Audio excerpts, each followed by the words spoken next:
Hey, bonjour tout le monde, alors j'espère que vous allez bien, j'espère que vous êtes en forme aujourd'hui. On va s'intéresser aujourd'hui à l'installation du coup de Victoria-Metrix en mode cluster, tel qu'on l'avait vu lors de la vidéo précédente sur notre petit schéma d'infrastructure. Alors n'hésitez pas à aller voir cette vidéo parce que vraiment elle va vous permettre d'avoir une vision plus globale des choses avant de commencer cette vidéo d'installation qui va s'échelonner je pense sur 2 vidéos, au pire 3, mais normalement 2 vidéos de manière à rester toujours dans quelque chose assez pédagogique. Donc là pour les tests, ce que je fais, c'est que j'ai 3 machines des VM, donc VIC1, VIC2, VIC3, et on va installer dessus Victoria-Metrix. Donc jingle, et c'est parti.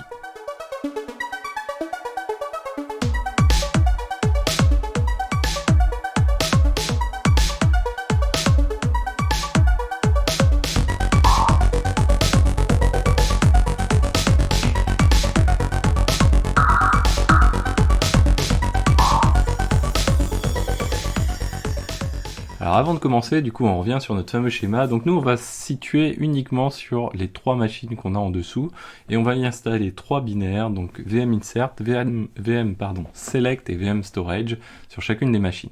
Alors l'idée c'est qu'à chaque fois, chaque machine soit en mesure d'interroger les autres, chaque service, donc les inserteurs et les sélecteurs soient en mesure de se connecter aux autres machines sur la partie storage qui est vraiment le noyau central finalement sur lequel doivent se connecter ces outils-là. On verra ensuite le rôle du load balancer dans tout ça, notamment dans la prochaine vidéo. Alors avant de commencer, allez vous abonner surtout, c'est un moyen de me récompenser un petit peu, si ce n'est pas déjà fait, je sais que vous êtes encore nombreux à ne pas être abonnés à la chaîne, et un des meilleurs moyens pour me soutenir, c'est de vous abonner. Cliquez sur le like, n'oubliez pas de le faire, y compris sur les vidéos précédentes, ou quand vous visualisez des vidéos, c'est un très très bon moyen également de me soutenir. Et puis mettez un petit commentaire pour juste dire, je sais pas, merci, bonjour, juste pour dire que vous êtes passé par là, ça reste toujours sympa et ça permet surtout que tout ça permet de mieux remonter les vidéos en cas de recherche auprès de Google, ce qui est plutôt assez sympathique pour moi. Alors c'est parti du coup, donc on va mettre ça de côté pour l'instant, notre navigateur on n'en a pas besoin. Donc je vous invite à aller dans la description de la vidéo, alors ça on va le fermer, la description de la vidéo. Dans la description de la vidéo, vous avez comme pour toutes les playlists, à peu près en tout cas, le lien vers le dépôt GitLab qui correspond, donc là en l'occurrence, à Victoria-Metrix. Alors je vais pas vous faire une présentation sous forme de slide, on va repartir sur vraiment quelque chose qui va être moins interactif, mais comme on a beaucoup de copier-coller à faire, et pour éviter de passer du temps, le mode slide n'est pas très adapté. Donc, on va prendre les choses dans l'ordre. Nous, qu'est-ce que l'on va installer? On va installer la dernière version de Victoria-Metrix, qui doit être celle-ci, 1.95.1. S'il y a plus récent, on peut prendre plus récent. Ça va pas changer grand-chose, quoi. Donc, si on fait Victoria-Metrix, GitHub, alors la particularité, c'est quand même à trouver le bon binaire, le bon package qui va bien, le bon targz qui va bien. Donc on se rend dans les releases ici. Vous voyez qu'il y a même la 1.96.0 qui est sortie. Je vous invite à vous baser sur celle-ci. Je pense pas qu'il change grand-chose. Moi, je vais rester pour éviter éventuellement de refaire la vidéo une seconde fois au cas où, mais je ne pense pas que ça change beaucoup de choses. On est sur des binaires qui sont, donc on est sur du Golang, on est sur des binaires qui sont buildés. Donc normalement, ils sont peu sensibles à l'écosystème qui est en dessous, en tout cas. Donc on est parti sur la 1.95.1. Alors néanmoins, peu importe 1.95.1 ou pas, donc pour chaque version, vous vous retrouvez avec finalement donc les évolutions, le changelog, ce qu'on appelle plus classiquement le changelog. Et derrière, vous allez retrouver donc différentes distributions ou architectures à disposition, du FreeBSD, de l'AMD, de l'ARM, etc. Assez classiquement. Nous, on va être sur du Debian, donc sur du Linux, sur de l'AMD 64, et dedans, attention à la nuance. Vous voyez qu'ici, donc vous avez des versions Enterprise. Nous, on n'est pas sur de la version Enterprise, on est sur du cluster. Et donc, vous allez retrouver, il faut que je vous trouve juste le AMD 64 qui va bien. Alors, c'est pas grave, on va faire une recherche. Voilà, c'est celui-ci. Donc il faut vraiment bien regarder, c'est-à-dire que vous avez Victoria Matrix Linux, donc pour Linux, AMD 64, ok, 1.96.0, et après simplement vous avez tiret cluster. Si vous ne prenez pas le tiret cluster, finalement ça revient à faire ce qu'on avait fait lors des vidéos précédentes pour l'installation en mode single, qu'on va dire, où tout est packagé dedans. Donc ça c'est le premier élément, et on va retrouver aussi dedans, mais ça c'est ce qu'on utilisera dans la prochaine vidéo, VM-Utils, qui est également fourni. Donc, on est parti sur notre installation. Ce qu'on va faire, c'est qu'on va setter ces variables-là sur les 3 machines en question. Donc là, j'ai mes 3 machines. On va les définir. Alors, qu'est-ce que sont ces 3 variables? Il y en a un, c'est la version. Il y en a un, c'est l'IP. Et l'autre, tout simplement, c'est l'endroit où on va vouloir stocker les données de VM Storage, quoi, finalement. Donc, on va les mettre, nous, dans varlib Victoria Matrix, tout simplement. Hop, ici je vais juste remonter pour qu'on voit toujours ma petite tronche qui dépasse. Alors derrière, qu'est-ce qu'on va faire? On va aller télécharger du coup le binaire qu'on a vu tout de suite. On aurait pu faire clic droit, le récupérer et faire un wget également. Là, on va le télécharger de cette manière-ci.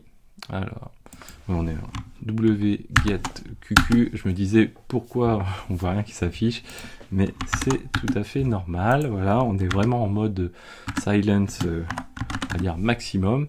Et là, on retrouve notre binaire qui a bien été téléchargé. Alors, vous voyez que c'est pas un binaire qui prend une place de dingue pour ce que ça représente. Là, en l'occurrence, 24 mégas, quoi. Donc, c'est quand même plutôt du beau boulot. Ça reflète tout à fait les fondamentaux de Victoria Matrix, qui est vraiment l'idée, c'est de toujours utiliser le moins de ressources possible, peu importe du type de ressources en question. Derrière, on va aller le détarrer. Décidément, j'ai ma souris qui s'énerve toute seule. Le détarrer. Donc, on va aller le mettre dans USR local bin et le décompresser au passage. Alors, hop, si je lui passe pas un petit sudo. Alors, ce qu'on va faire pour gagner du temps, voilà, on va le faire comme ceci. On est sur Vagrant, on n'est pas en production, donc on se permet un peu ce qu'on veut. Pourquoi il m'a pas récupéré la version? C'est ça. Ah oui, bien sûr, il m'a pas récupéré la version, je suis bête. Donc il est un petit peu plus tard, du coup.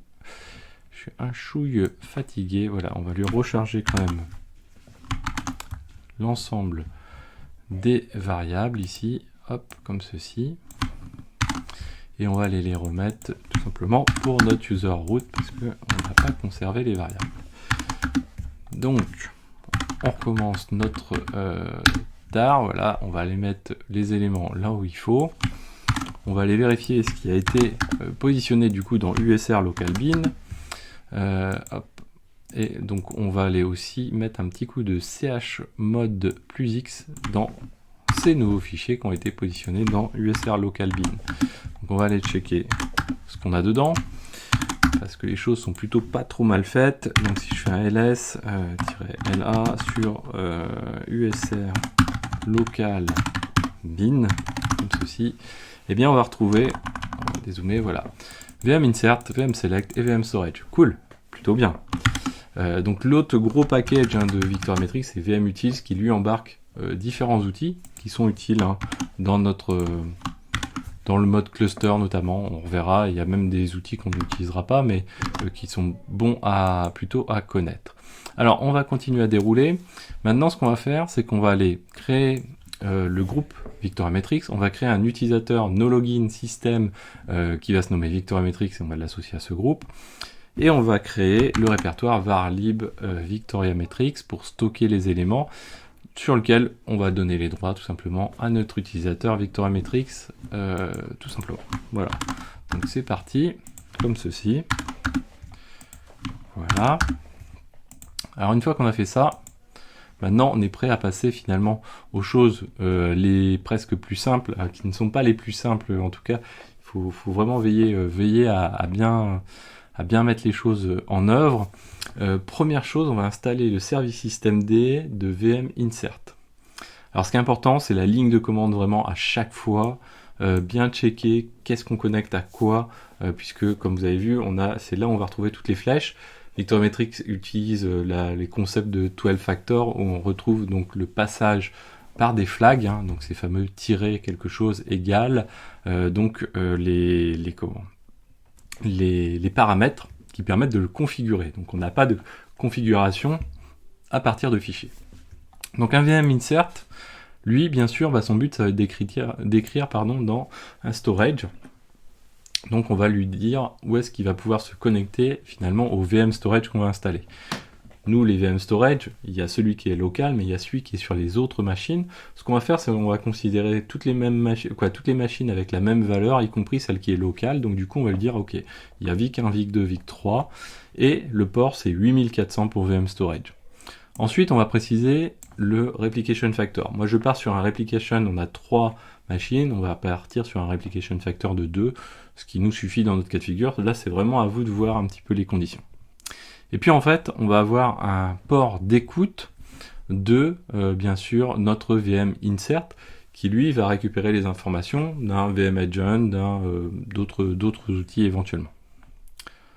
Donc, on va lancer notre echo qui est là, qui va créer notre service qui va s'appeler VM insert. On lui passe ceci, on lui passe ceci, et on lui passe ceci. Alors on va checker quand même ce qu'il nous a bricolé, on va vérifier ça. Donc on va faire un less de /etc /systemd system /vm insert comme ceci. Et là, donc on a bien notre IP qui écoute et notre VM storage. On est plutôt pas mal. Donc attention, hein, c'est pas le binaire, c'est VM insert-prod, très important cet élément-là. On aurait pu créer, vous voyez ici les fichiers de log spécifiques. Là on l'a pas fait, mais c'est tout à fait envisageable. Je dirais plutôt potentiellement un petit peu recommandé quand même de le faire de manière à garder les logs assez précieusement. Alors ensuite on va faire la même chose cette fois-ci pour le VM select. Le principe reste à peu près le même. Donc on a notre binaire, on a la déduplication, le scrap intervalle. Donc là je vous invite à aller voir 2 vidéos en arrière, la notion de déduplication et cette notion de scrap intervalle à 30 secondes, nous on le fixe. Le storage, et oui c'est important pour le select, de manière à sélecter sur le storage. Alors attention, VM insert, et là c'est un point très important, on a tendance à l'oublier, on peut faire des copier-coller un petit peu sans trop se poser de questions. Le VM insert avait le port 9400, le VM select a le port 9401. Ça c'est très important, c'est ce qui va permettre aux 2 binaires de pouvoir se connecter au storage, chacun avec les ports qui lui convient. Donc, et les deux sont différents, c'est ça qui est très important à avoir en tête. Ensuite, lui aussi, on va lui préciser le replication factor pour le côté select, ou s'il a besoin de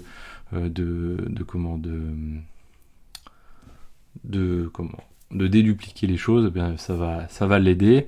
Et puis derrière, on a également son port d'écoute, qui lui est le 84-81. Donc vous voyez que ça commence à faire un petit peu au fur et à mesure, pas mal de ports, puisqu'en fait, en plus, nous on a tout sur la même machine, hein, souvenez-vous. Hop, là j'ai pas mis ce qu'il faut là. Hop, voilà. On va recopier ce qu'il nous faut. Il nous manque le petit écho qui est devant. Donc faites vraiment attention au port, donc sur le storage, au port du select et de l'inserter, hein, c'est vraiment différent. L'inserter 8400 et le select 8401. Ensuite, du coup, maintenant, on va s'intéresser au VM storage. Donc lui, toujours pareil, son petit binaire, sa déduplication aussi, toujours très important. L'endroit où il va pouvoir stocker, donc le fameux varlib Victoria Matrix. La période de rétention, on n'en a pas parlé jusqu'ici. Nous, on garde, on va dire, 1 an. Donc là, ça peut être 1 jour, donc D pour jour, hein, mois, M pour month, etc. De cette manière-là. Ensuite, vous avez le port d'écoute spécifiquement de VM Storage. Et vous avez donc le VM Insert et le VM Select qui correspondent. Attention, hein, vous voyez les ports, il faut vraiment qu'ils soient respectés. Donc là en l'occurrence le 8400 et le 8401 qui doivent correspondre à ce qu'on a vu précédemment, c'est-à-dire ce qui est défini au niveau du storage, donc du flag storage de VM Insert, de VM Select. Si vous inversez, il faut inverser d'un côté ou de l'autre pour corriger les choses. Voilà, donc on va faire notre petit écho de cette manière-ci. Hop, voilà. Et voilà. Donc maintenant, on va pouvoir démarrer les choses. Il n'y a pas vraiment d'ordre approprié. Moi, je l'ai fait plutôt de cette manière-ci. Première chose, on va enable et start VM insert sur chacune des machines, comme ceci. On va faire ensuite VM select. Alors l'ordre en fait permet simplement, normalement, de ne pas avoir le petit message d'erreur au début qui fait qu'il ne trouve pas le select et le insert si on met le storage trop tôt. Et puis finalement on va avoir une petite ligne, deux lignes d'erreur qui finalement n'ont pas lieu d'exister si on fait les choses dans l'ordre un petit peu différemment. Mais ceci dit, ça n'empêche pas le bon fonctionnement, quoi. Et donc là on va faire pareil pour le storage, comme ceci. Alors là, on va aller jeter un petit coup d'œil quand même pour voir ce qui s'y passe. On va prendre par exemple la 3. Sur la 3, on va faire un journal CTL -fu de VM storage. Donc qu'est-ce qui s'y passe? Vous voyez, ici on n'a pas de message d'erreur, c'est que ça a été démarré plutôt dans le bon ordre des choses. Donc on avait des inserteurs qui étaient capables de répondre, des sélecteurs qui étaient capables de répondre, du coup on n'a pas de souci. Ensuite, du coup, on va aller vérifier un autre, on va aller vérifier le VM insert. Donc là, c'est pareil, il est démarré, il n'y a pas l'air d'y avoir de soucis, hein. Vous voyez qu'il arrive à se connecter, à communiquer, parfait. Et ensuite, on va faire le VM select également. Ce qu'on va faire, c'est qu'on a aussi une interface graphique qui correspond pour notamment le VM select. Donc pour le VM select, ce qu'on va faire, c'est qu'on va aller dessus. Je crois que j'ai recopié. Alors là, il y a une petite différence par rapport à Victoriametrix, la version single, qu'on va dire, où tout est dedans, où il suffit de faire /VMUI et on tombe directement dessus. Là non, puisqu'on est en plus avec une possibilité de multi-tenant. Le tenant, ça va être un numéro qui est possible de fixer et de permettre du coup de la gestion de différents, on va pas dire des namespaces, mais là des tenants vraiment. Et là en l'occurrence, nous on va se connecter, vous voyez ici, sur le port 8481 qui correspond au VM select sur le tenant 1 pour utiliser le VMUI. Donc là on va se mettre ici, et voilà. Donc là, on n'a pas eu de souci, on s'est connecté dessus. Pour l'instant on scrape rien du tout. On peut éventuellement switcher, c'est-à-dire là je suis sur le 51, donc c'est-à-dire Victoria 1, mais on peut passer sur le 52 ou sur le 53. Vous voyez que on a bien notre VM select qui répond, donc il n'y a pas de souci particulier. Je crois que normalement on peut même faire comme ceci. Je crois que je vous l'avais déjà montré, mais on a accès du coup à d'autres outils que simplement VMUI. VMUI, c'est l'interface graphique, celle-ci. On a la possibilité aussi d'accéder à des modes de debugging spécifiques sur les relabels notamment. Donc on peut faire des tests, etc. Le Wiz, c'est assez particulier. Par contre, on va retrouver également la page de statut, vous voyez, du bon fonctionnement de la time series, du moteur, hein, finalement. On a les top queries et on a les active queries. Cette page, elle est importante aussi et surtout sur VM Agent, puisque celle-ci va nous permettre de retrouver les targets en question et de vérifier qu'on arrive bien à targeter ce qu'il faut. Là, on va retrouver alors peu de métriques pour le moment.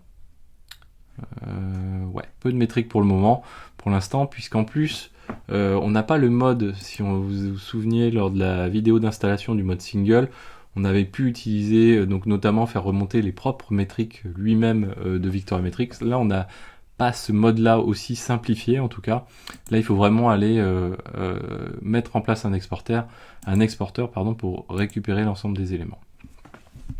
Voilà, donc ce sera tout pour aujourd'hui, de manière à ne pas faire une vidéo trop longue. Donc on a installé déjà le corps de Victoriametrix, c'est-à-dire cette partie-ci.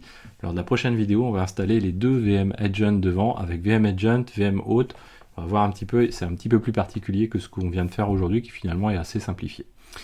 J'espère que cette vidéo vous a plu, n'oubliez pas les petits likes, n'oubliez pas de vous abonner surtout pour ne pas manquer les prochaines vidéos, et moi je vous dis à très bientôt sur Xavki. Ciao à tous.